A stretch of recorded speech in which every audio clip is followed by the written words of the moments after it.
How many of you are completely comfortable with calling yourselves a leader? See, I've asked that question all the way across the country, and everywhere I ask it, no matter where, there's always a huge portion of the audience that won't put up their hand.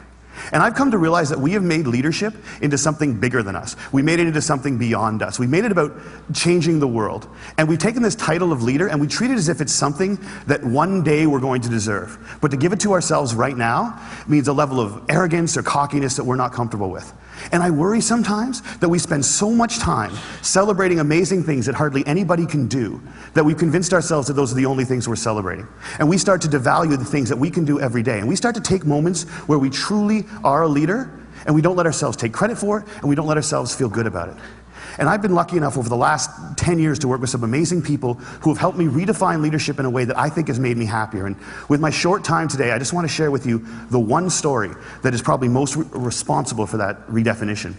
I went to a school on a little school called Mount Allison University in Sackville, New Brunswick. And on my last day there, a girl came up to me and she said, "I remember the first time that I met you." And then she told me a story that happened 4 years earlier. She said, "On my day before I started university, I was in the hotel room with my mom and my dad, and I was so scared and so convinced that I couldn't do this, that I wasn't ready for university, that I just burst into tears.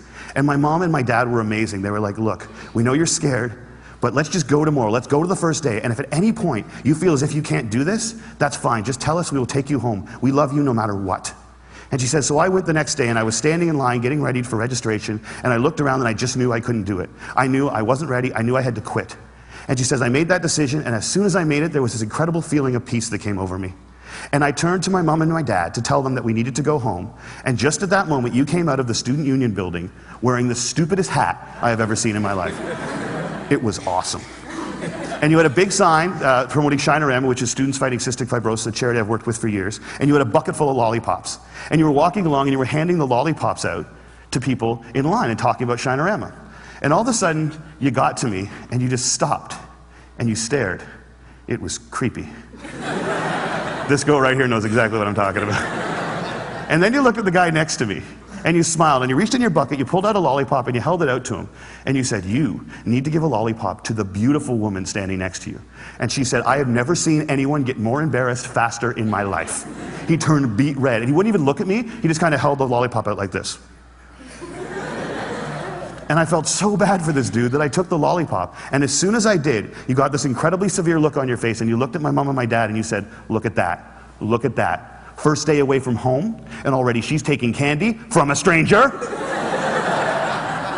And she said everybody lost it. 20 feet in every direction, everyone started to howl.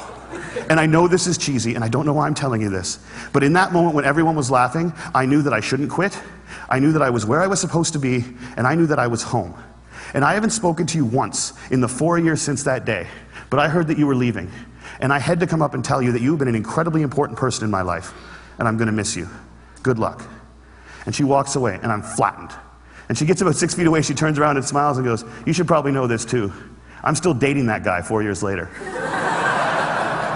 A year and a half after I moved to Toronto, I got an invitation to their wedding.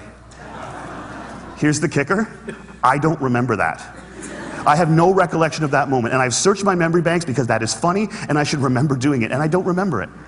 And that was such an eye-opening, transformative moment for me to think that maybe the biggest impact I'd ever had on anyone's life, a moment that had a woman walk up to a stranger 4 years later and say, you've been an incredibly important person in my life, was a moment that I didn't even remember. How many of you guys have a lollipop moment, a moment where someone said something or did something that you feel fundamentally made your life better?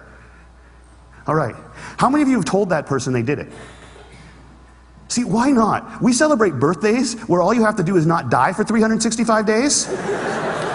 And yet we let people who have made our lives better walk around without knowing it. And every single one of you has been the catalyst for a lollipop moment. You have made someone's life better by something that you said or that you did. And if you think you haven't, think about all the hands that didn't go back up when I asked that question. You're just one of the people who hasn't been told.